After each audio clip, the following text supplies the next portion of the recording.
Guys welcome back to channel once again. एक और नए व्लॉग में आप सभी का स्वागत है। सो गाइज अब मेरे सामने एक और ओवरलैंडिंग व्हीकल, तो इसके बारे में रिव्यू करते हैं क्योंकि भाई मेरे को ना जितने भी ओवरलैंडिंग व्हीकल्स हैं, क्योंकि बहुत सारे व्यूअर्स अपने साथ हैं जिनके पास डिफरेंट व्हीकल्स होते हैं, तो उनको थोड़ा सा आइडिया मिल जाता है ओवरलैंडिंग का, और करने में भी बहुत ज्यादा इंटरेस्टेड हूँ। और साथ यहाँ पे आदि भाई, क्या हाल चाल है? बस ठीक ठाक, आप बताओ। बस बहुत बढ़िया। तो कैसा लगा यहाँ पे ओवरलैंडिंग करके एक्सपीरियंस? अरे पीछे का लोकेशन देखो आप, उस क्या लोकेशन बात पे ये मॉन्स्टर ट्रक, क्या सेक्सी कॉम्बिनेशन है। ये तो मतलब अपने व्हीकल की अपने आप तारीफ मैं करूंगा वो तो। I love my car। और सबसे स्पेशल पता है क्या है? ये ब्लैक कार है जिसपे इन्होंने रैप किया हुआ है। गाड़ी की लुक इतनी बढ़िया आ रही है ना, और फिर उसके साथ टेंट, जिसपे हम बाद में जाएंगे। उससे पहले हम गाड़ी के बारे में बात करते हैं। ये कौन सा मॉडल है? Manual 4x4 okay, top and model है ईसुजू का। लीटर का इंजन है इसका। कितना? 2 लीटर का इंजन है। 2500 सीसी का इंजन। नॉट 2500 BS4 आता था। दिस अच्छा। Is BS6 2000 CC. अच्छा, 2000 सीसी का इंजन है। इसका पावर आई गेस 163 bhp है। ये है ना, इंजन में और पावर में मैनेज हो गया कि इंजन थोड़ा कम कर दिया इन्होंने, लेकिन पावर बढ़ा दिया। अब एग्जैक्ट इन्फॉर्मेशन नहीं है, लेकिन ऑलमोस्ट इतना है। उसके साथ साथ मैं ग्राउंड क्लियरेंस की अगर बात करूं, कितनी ग्राउंड क्लियरेंस है इसकी? ग्राउंड क्लियरेंस इसकी 225। 225। अभी आप इसूजू ऑन करते हो, उसके साथ साथ कौन सी गाड़ी है आपके पास? इसके साथ साथ एक थार है मेरे पास, और अच्छा। एक सफारी भी है, सफारी 2.0। ठीक है। आपके पास इससे पहले ओवरलैंडिंग आई थिंक थार पे करते थे, हाँ जी, हाँ जी। तो इस पे क्यों मूव किया? इस पे मूव करने का सबसे बड़ा रीजन था स्पेस। बहुत कैपेबल कार है, ठीक है, और बहुत अच्छी दिखती भी है। I love my Thar, but space का इशू है। अगर आप ओवरलैंडिंग कर रहे हैं तो आपको सारी चीज़ें चाहिए होती हैं। कभी कभी हम ओवरपैक भी करते हैं, मोस्ट ऑफ द टाइम ओवरपैक करता हूँ मैं। तो इस थार में जम नहीं पा रहा था, सच बताऊँ। मतलब आप तो सोलो ट्रैवल करते हो मैक्सिमम? हाँ जी, हाँ जी, हाँ जी। तो एक बंदे के लिए भी कम पड़ जाती है वो? नहीं, उस थार से मतलब मुझे ऑफरोडिंग भी करना अच्छा पसंद है। अच्छा। तो टेंट के साथ ऑफरोडिंग करना ना थोड़ा सा थोड़ी स्टेबल रहती है ये वाली गाड़ी। इससे मैं ऑफरोडिंग भी करूँ तो प्रॉब्लम नहीं आती। ठीक है। आपने क्या क्या मॉडिफिकेशन करवाई गाड़ी में? इसमें मैंने बहुत ज़्यादा मॉडिफिकेशन नहीं कराया। सबसे पहले तो आपको दिख रहा होगा, ये मैंने टायर मॉडिफाई करवाए हैं। अच्छा, BF गुडरिच के टायर्स लगाए हैं, और इसकी प्रोफाइल है 18 इंच के टायर्स ही लगाए हैं। हाँ, 18 इंच के, बस प्रोफाइल चेंज है। 285 है। कितने के पड़े हैं? ये मुझे 30 पर टायर पड़ा है। 30,000 पर टायर, तो इसका मतलब हो गया 1,20,000। इसमें अलॉय चेंज नहीं करवाया आपने? नहीं, अलॉय तो इतने प्यारे से अलॉय है। नो डाउट, मेरे को भी बहुत बढ़िया लग रहे हैं, और जरूरत भी नहीं थी इसमें चेंज करवाने की। तो मेजर चीज बात है, कितने की माइलेज देती है? माइलेज ये 11 के दे देती है। 11 की दे देती है। 11 की इनफ है इतनी बड़ी पिकअप ट्रक में। 11 के दे देती है, और अगर उससे कम लोडेड होती तो शायद ज्यादा भी दे देती। तो ये वैसे टैंक टू टैंक कभी टेस्ट तो की नहीं होगी? अच्छा, वैसे मीटर में शो करती है 11 की माइलेज। इसके अलावा आपने और भी कराए मॉडिफिकेशन, मेरे को दिख रहे हैं जो? ये मैंने डी क्रोम कराया है इसे। ठीक है। तो इसका, मेरे थार का जो थीम है वो है ग्रीन पे ब्लैक। ओके। तो मैंने इसको ब्लैक पे ग्रीन का थीम रखा है। इट्स नॉट ग्रीन, मतलब सॉर्ट ऑफ खाकी कलर है। ये डी क्रोम कराई, ये सारे रैप है। सारा रैप है? सारा रैप है। प्लस मैंने ये ग्राफिक कस्टमाइजेशन भी कराया है। ये थोड़ा सा आपकी गाड़ी को यूनिक लुक देती है। इसके लिए मैंने ये कराया मीन मशीन। इसके अलावा मॉडिफिकेशन की बात करें तो ये एक माउंट लगवाया है मैंने टेंट को माउंट करने के लिए। So this is the mount. Okay. अब ये मतलब मल्टीपर्पज माउंट है। इसमें मैं जेरी कैन भी माउंट कर सकता हूँ। इसके अलावा फिर आपका मैक्स ट्रैक्स वगैरह माउंट कर सकता हूँ, और जो भी चीज़ें मुझे टूल्स वगैरह मैं इस पे बहुत अच्छे से माउंट कर सकता हूँ। Then we have this is the rolling shutter, जिससे कि मैं गाड़ी में सामान रख के अनअटेंडेड छोड़ सकता हूँ गाड़ी को। तो ये बहुत इंपॉर्टेंट लगा मुझे। मुझे तो ये चाहिए था, क्योंकि मैंने ये सोलो के लिए लिया है, तो मुझे कुछ ऐसा सामान नहीं रखना। तो सोलो के लिए आई गेस ये बहुत मोर देन इनफ है। अच्छा, बहुत सारे लोग हाइलेक्स मतलब टोयोटा की तरफ जाते हैं, क्योंकि टोयोटा के बारे में सुनने में आता है कि उसके इंजन अच्छे हैं, रिफाइंड है। मतलब क्या रीजन था? मैं जानना चाहता हूँ कि आप इसूजू पे क्यों आए? हाइलेक्स भी आप प्रेफर कर सकते थे। सबसे पहले तो मॉडिफिकेशन चाहिए था, और I am sure pickup truck जो भी ले रहा है वो मॉडिफाई कराता ही कराता है, अगर ओवरलैंडिंग पर्पज से आप ले रहे हो तो हाइलेक्स मुझे थोड़ी ओवर प्राइस लगती है। तो मुझे लगा कि मैं ईसुजू में 27 लाख, इसका भी प्राइस 27 लाख हो गया है, but still less than Hilux. इसमें मैं 27 लाख लगा के, और इसमें अगर मैं 5 लाख की भी मॉडिफिकेशन करवा दूं तो भी मुझे वो हाइलेक्स से बहुत सस्ती पड़ेगी। और मुझे अच्छी लग रही है गाड़ी चलाने में, मुझे कोई दिक्कत नहीं है। पावर अच्छी दे रही है गाड़ी? हाँ, पावर अच्छी। ठीक है। तो अभी बोला था ना 134 bhp, नहीं, जो ये पुरानी वाली इंजन थी। अच्छा, वो 134 थी। लेकिन उसमें 2.5 लीटर का इंजन था। ओके, इसका इंजन कम कर दिया है, बट तो पावर बढ़ा दी है। माइलेज में कोई इम्पैक्ट नहीं है। ठीक है। सो गाइस, ये ऐसे ओपन हो जाता है ये पूरा, इसमें सारा स्पेस है। अच्छा, एक चीज और है मेरे को जो लग रही है कि जैसे अभी इसका ना स्पेस ऊपर भी बच गया है, अगर आपको कुछ लोड करना है तो उसको भी आप यूज कर सकते हो। बट आपने ये वाली जो लगवाई है, इसकी जगह अगर आप कैनोपी टाइप यूज करते तो उसमें ज्यादा बेनिफिट होता। नहीं, मुझे लुक पसंद नहीं आ रहा था। फिर ये अच्छा, कुछ लोगों के लिए होता है ना कि भाई उन्हें स्पेस भी चाहिए, लोड भी करना है, सामान ज्यादा मैंने है। आपको पहले ही बताया ना हाँ। कि ये मैंने सोलो एक्सपीडिशन के लिए लिया है, तो उसके लिए मुझे इतने स्पेस की जरूरत नहीं है। मैं इतने में इसको सुरक्षित अपने सामान को रख सकते हो और ऊपर में टेंट रख के यहाँ पे अपने टूल्स में माउंट कर सकते हैं। मेरे को भी यही वाला जो फ्रेम है यही पसंद है। हाँ जी। वो कैनोपी टाइप थोड़ा सा मतलब आउटडेटेड भी हो जाता है, मतलब वो जिप्सी पे भी यूज करते हैं लोग, थोड़ा सा मेरे को वो पसंद नहीं है, मेरे को यही पसंद है। और मैं यूज जानना चाहता था कि आपने यही क्यों लिया, क्योंकि बहुत लोगों का पर्पज होता है कि भाई आप पिकअप ट्रक ले रहे हो तो उसको लोड भी करो। और इसके अंदर आपको लाइट्स भी मिल जाती हैं, हाँ जी। तो नाइट में भी आपको अपना सामान प्रॉपर दिखाई देता है। तो यहाँ पे बग डिफ्लेक्टर भी लगाया हुआ है एरोडायनेमिक्स के लिए। एरोडायनेमिक्स का इशू मेरे ख्याल से इस गाड़ी में वैसे भी नहीं है। नहीं, ये बग डिफ्लेक्टर है ना पीड़ों को। तो इसका एक बार इंजन भी ओपन करके आपको दिखाते हैं। ये 1900 सीसी का इंजन है ये, और आप देख लो भाई कितना रिफाइंड इंजन बनाया हुआ है। एक बार आपको दिखाया तो सारी चीज़, यहाँ पे बैटरी लगी हुई है and this is the engine. ये आपको कितना टाइम हो गया खरीदे हुए? ये अभी मुझे महीना भी नहीं हुआ है। ठीक जानिए, जैसे BS6 इंजन है, पहले BS4 में आती थी ईसुजू। तो जो लद्दाख जाते हैं ना, मैंने सुना है कि लद्दाख जितनी ईसुजू गई हैं BS6 इंजन वाली, वो टो करके वापस आई हैं। आप अभी लद्दाख तो गए नहीं होगे, इससे तो नहीं गया। तो आपने ये वाली चीज़ सुनी है अभी इसके बारे में? हाँ, एक दो जगह सुनी है, बट मुझे लगता है कि कोई प्रॉब्लम नहीं होगी। जो एयर इनटेक का इशू है वो स्नॉर्कल से पूरा कर सकता हूँ मैं, अगर एक्चुअल में ये इशू है तो स्नॉर्कल। जैसे मैं हाइलेक्स का एक रिव्यू देख रहा था एक बंदे का, आपके साथ अभी तक कोई फेस हुआ है? एक बार हुआ था, उसके बाद से मुझे समझ आ गया इस गाड़ी को कैसे हैंडल करना है। DPF है शायद, DPF लेवल है जो इमिशन लेवल है। DPF रीजनरेशन आता है। रीजनरेशन आता है। तो एक बार मेरे साथ हुआ था, मैं पूर्णागिरी गया था, तो वहाँ पे आते वक्त में मेरे पास एरर आ गया था। एरर था कि 700 किलोमीटर पे ये गाड़ी बंद हो जाएगी। ओके। तो मुझे ये रीजन करना पता है, क्योंकि सफारी पे भी एक बार कर चुका हूँ मैं। पहले हुआ था, उसमें कभी वैसा इशू आया नहीं। तो वो कैसे होता है, एक बार थोड़ा सा बताओगे? मैंने 60-70 किलोमीटर पे 2000 RPM के अबव चलानी पड़ती है। सिटी में था मैं। अच्छा। तो मैंने 2000 RPM के अबव चलाई थी। 60-70 मतलब जितना मैक्सिमम हो सके उतने पे खींच के। ओके। लगभग मैंने 17-18 किलोमीटर चलाया था, तो एरर चला गया। उसके बाद से फिर कभी आया नहीं। अच्छा। तब मुझे हमेशा ध्यान रहता है, तो मैं चलते वक्त हमेशा एक दो बार चेक कर लेता हूँ। अगर मुझे लगता है कि एक भी डंडी उठी हुई है तो मैं उसको रीजन मोड में थोड़ी देर के लिए डाल देता हूँ। This is the engine of Isuzu V-Cross D Max। तो अब आ जाते हैं इस गाड़ी पे रूफटॉप टेंट, रूफटॉप कैंपिंग ये कर रहे हैं। आपको कितना टाइम हो गया इस पे रूफटॉप कैंपिंग करते हुए? अभी तो ये फर्स्ट टाइम था। अच्छा, ये फर्स्ट ट्रिप है आपकी? फर्स्ट ट्रिप है मेरी। कैसा एक्सपीरियंस रहा? Isuzu पे फर्स्ट ट्रिप है। कैसा एक्सपीरियंस रहा? बहुत अच्छा, बहुत कंफर्टेबल। थार के कंपेरेटिवली इस पे? हाँ, इस पे बहुत कंफर्टेबल। आपका 3% टेंट आई थिंक? नहीं, हाँ 3%। 3% टेंट है। तो गाइस अपनी गाड़ी का रिव्यू तो हो चुका है Isuzu का, उसके साथ साथ यहाँ पे रूफटॉप टेंट आपको दिखाई दे रहा है, और वो रूफटॉप टेंट है सुलक्ष भाई का। क्या हाल चाल है? थैंक यू जी, थैंक यू। बस बढ़िया। बताऊँ, ये हार्ड शेल है। हाँ। तो एक बार थोड़ा सा मेरे को टेंट का ओवरव्यू दे दो आप। खिड़कियाँ हैं, अच्छी सीढ़ी है, कंफर्टेबल गद्दा है। सेम ये टेलीस्कोपिक हमारी वाली में भी है। सेम है। अच्छा, एक बार थोड़ा सा मेरे को दिखा दो अंदर से स्पेस कितना है एक बार। यूनिक चीज़ें दिखाता हूँ अंदर से, अब आ जाओ। तो ये वाला जो हमारा मॉडल है ना, ये हमारा 3% टेंट है। ओके। तो अगर से मेरी हाइट ना 5'10" है, मैं आपके जितना लंबा नहीं हूँ, बट अब ये देखो इधर मेरा पिलर हेड आया। अच्छा, अगर मान लो इतना स्पेस बचा हुआ है। एडजस्ट करना है आपको। हाँ हाँ हाँ। तो एकदम साइड में एक बंदा सो रहा है, फिर एक इधर एक उधर, के लिए जगह है। ये यहाँ भी स्पेस बचा हुआ है। हाँ, तो ये मतलब मेरी तो हाइट कम है ना, 5'10" हूँ मैं। 6 फीट वाले बंदे आ जाते हैं, ऐसे लेंथ में 6 फीट है ना। पिलो और कुशन्स रख लो, ठीक और है। आप इस पे बैक सपोर्ट लिटरली ले सकते हो। ठीक है। हम 4 बंदे अभी वहाँ पिछली कैंप साइट पे भी जब थे, तो 4 बंदे ना ऐसे बैठ जाओ, हाँ। कोनों में रख लो, खाना, गेम्स खेलने हैं, हाँ। कार्ड्स खेलने हैं, कुछ भी खेलना है, तो उस हिसाब से डिसेंट स्पेस। कपड़े चेंज करने हैं, सिंपल, ये इनफ है स्पेस। पूरी चौड़ाई है, कपड़े उतारने हैं, बदलने हैं, पहनने हैं। यूनिक चीज आपको मैं दिखाता हूँ। जनरली ना कंडेंसेशन इशू है, विदाउट कंडेंसेशन दुनिया में कोई टेंट नहीं है। एक्सपेंसिव टेंट भी विदाउट कंडेंसेशन नहीं है, वो होती है ऊपर ऊपर कंडेंसेशन आ जाता है। लेकिन जो नीचे कंडेंसेशन आती है ना, जिससे नीचे से गद्दा गीले होने लगते हैं, उसको प्रिवेंट करने के लिए हमने क्या किया हुआ है, यहाँ पे ये लेयर लगाई आप है। ये देख रहे हो, परफोरेटेड शीट है। ठीक है। और ये बिल्कुल सॉलिडली कम्प्लीटली बेस का ही पार्ट है, उससे गद्दा गीला नहीं होता। प्लस ये गद्दा वेलक्रो से लगा हुआ है। अच्छा। तो मान लीजिए इस पे कभी आप खा रहे हो, खाना गिर गया, तेल हाँ। पानी, इसके अंदर फोम है। अच्छा। जिप से खोला, ये तो वॉशिंग मशीन में डाल के धो दीजिए और फोम को सुखा लीजिए धूप में। फोम ठीक को है। कितना इंच का है? 40 मिलीमीटर। मिलीमीटर हाँ, इसमें ना ये ऐसे साइड में आपका एक केबल लगा रहता है।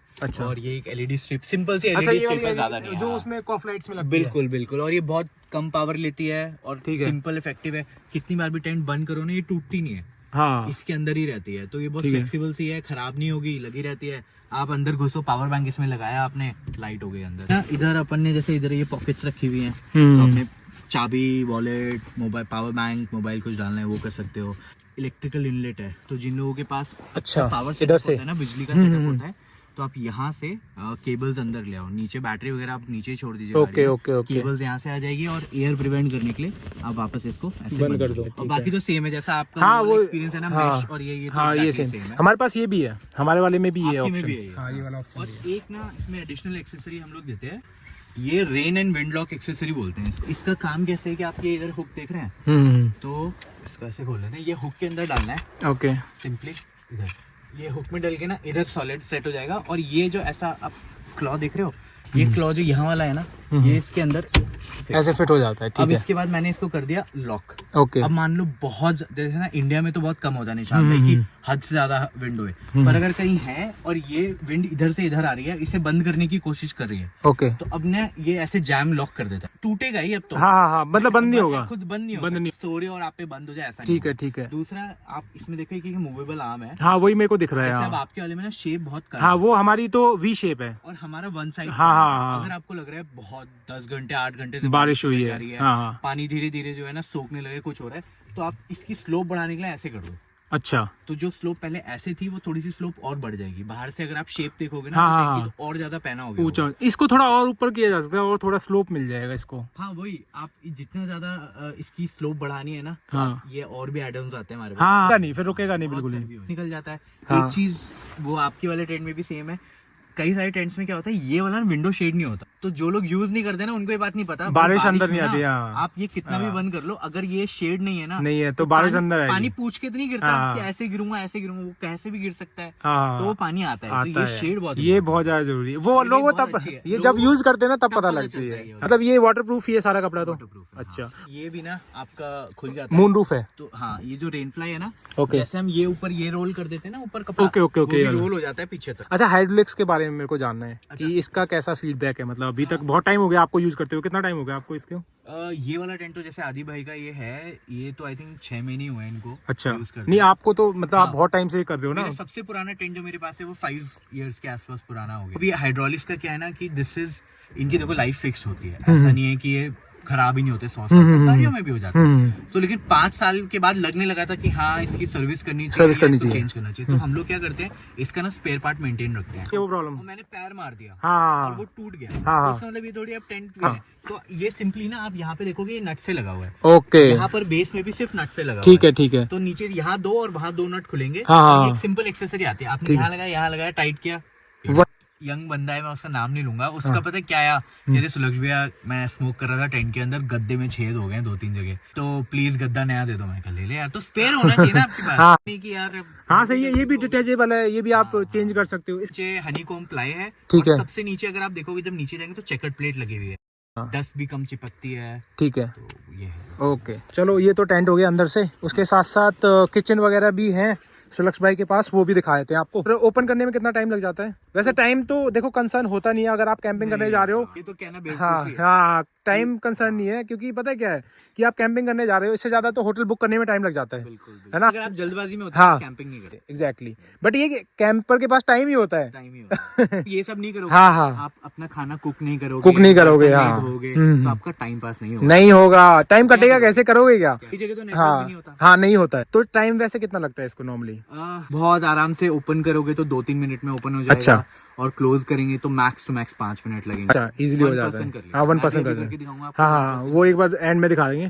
तो सुलक्ष भाई अभी किचन वगैरह भी देने लगे हैं, तो एक बार किचन को भी देख लेते हैं किस टाइप का किचन है। फर्स्ट जनरेशन वाला किचन यूनिट है हमारा, इसको इम्प्रूव करके अभी सेकंड जनरेशन आ रहा है, क्या क्या चेंज हो जाएगा मैं वो भी आपसे शेयर करूंगा। अभी ऑफ कोर्स व्हील्स तो नीचे लगे हुए हैं, ठीक है, और इसके ये देख रहे हो, इसकी ये- दूसरी तरफ ना वो ट्रॉली वाला हैंडल हाँ है, ये एक ही साइड है, आई थिंक व्हील्स उस साइड दूसरी नहीं है, तरफ वो से मैंने folder ऑब्जर्व है। किया था। हाँ जी, हाँ जी, और दूसरी तरफ ना हैंडल है, आपको ये यहाँ से वहाँ खींच के ले जाना है, हैंडल निकाल के से अटैची ले जाते हो, हाँ हाँ, इसको ले जा सकते हैं। और हैवी कितना है?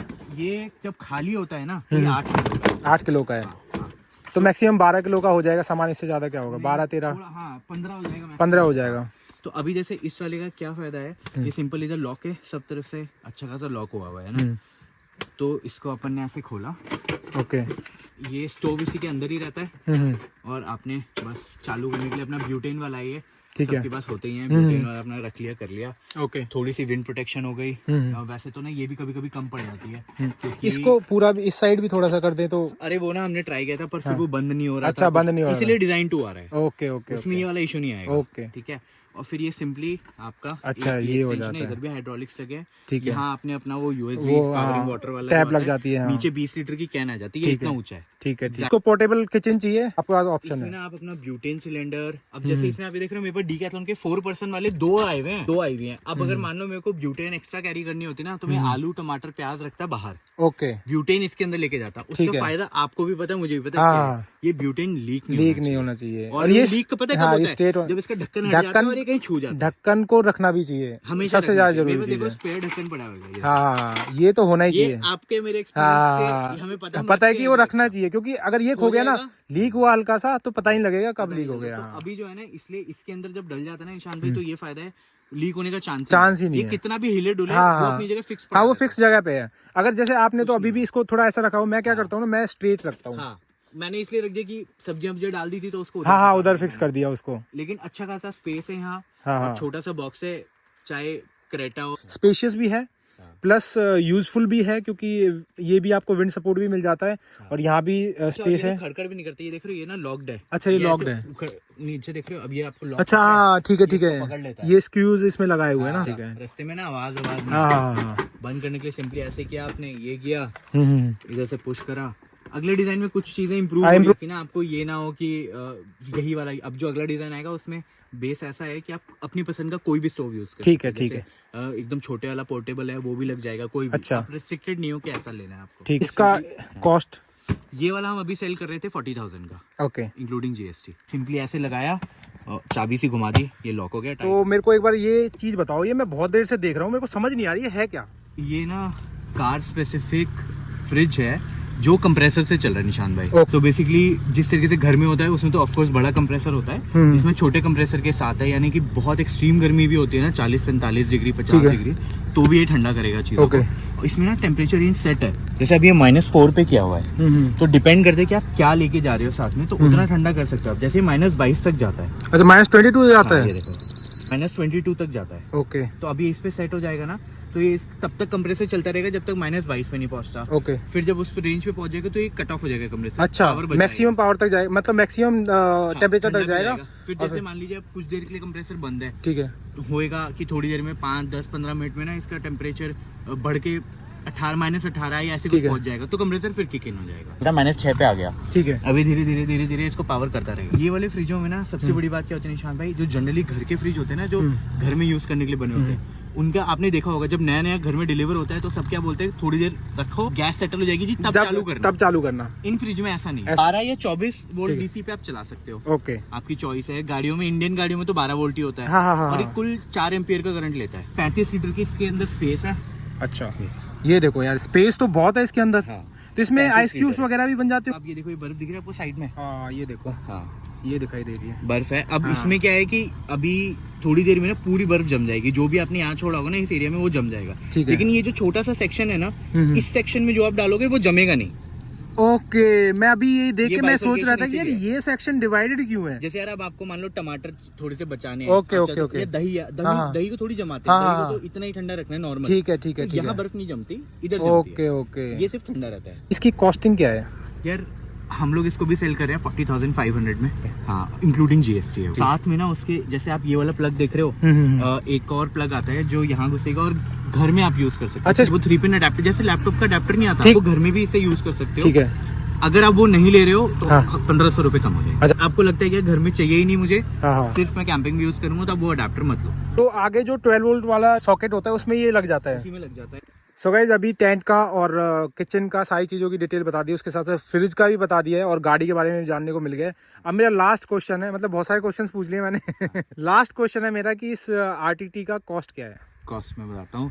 ये वाला जो पर्टिकुलर मॉडल है निशान भाई, ये विद जीएसटी 1,65,000 का सेल करते हैं। इससे एक जो बड़ा वाला आता है जो सेठी जी की गाड़ी पे लगा है 4%. 4% टेंट है जो Okay. हमारा इसी डिजाइन और शेप में, ओके वो 1,80,000 का सेल करते हैं इंक्लूडिंग Okay. जीएसटी। एक ना इन दोनों से छोटा डिजाइन आता है जिसमें सिर्फ 2 लोगों के सोने की जगह है और वो एबीएस प्लास्टिक की बजाय एल्यूमिनियम से बना हुआ है। ओके वो वाला थोड़ा खुलता भी अलग है, जैसे इसमें तो एक फ्रेम बाहर आता है ना, वो सिर्फ गाड़ी के ऊपर आता है, V shape, veg shape tent बोलते हैं उसको। ओके वो 1,35,000 है इंक्लूडिंग जीएसटी। तो मतलब रैक आपको अपने आप लगाना पड़ेगा, उसके बाद माउंट आप करोगे। रैक आप किसी भी वेंडर से ले लीजिए, मार्केट में बहुत सारे वेंडर्स हैं, Okay. आप उनसे रैक परचेस कर लीजिए, या आप बोलेंगे तो हम उनसे परचेस करके स्टॉक में रख लेंगे, आपकी गाड़ी आएगी एक ही जगह पे, ठीक हम है। फिटिंग कर देंगे, रैक भी लगा देंगे, टेंट भी लगा देंगे। बट रैक हम थार के लिए मैन्युफैक्चर नहीं करते, बट जैसे इसके लिए सुजुकी के लिए करना है, बहुत सारी एसयूवीज है, नॉर्मल एसयूवीज है, उन सब के लिए हमारे पास क्रॉस बार्स और रैक्स और माउंटिंग सिस्टम्स है, ठीक है। बट थार के लिए हम नहीं बनाते। This is RTT, hard shell RTT. तो इसका पूरा हमने रिव्यू किया है और कॉस्टिंग वगैरह भी मैंने सारी बता दी है। देखो हमारे पास सॉफ्ट शेल है और ये हार्ड शेल है, तो आपको जो भी बेनिफिशियल लगे अपने बजट के अकॉर्डिंग, अपने यूसेज के अकॉर्डिंग, तो आप परचेज कर सकते हो। बाकी नोमैड एडवेंचर्स ओवरलैंड पे आप जाके हार्ड शेल के बारे में सुलक्ष भाई से बात कर सकते हो, प्लस कॉन्टैक्ट नंबर मैं आपको वीडियो की डिस्क्रिप्शन में दे दूंगा। ये थी हमारी रिव्यू वीडियो हार्ड शेल के बारे में। Thank you so much for watching. Like share and subscribe जरूर कर देना। मिलते हैं आपको नेक्स्ट व्लॉग में। Till then bye bye, take care, bye.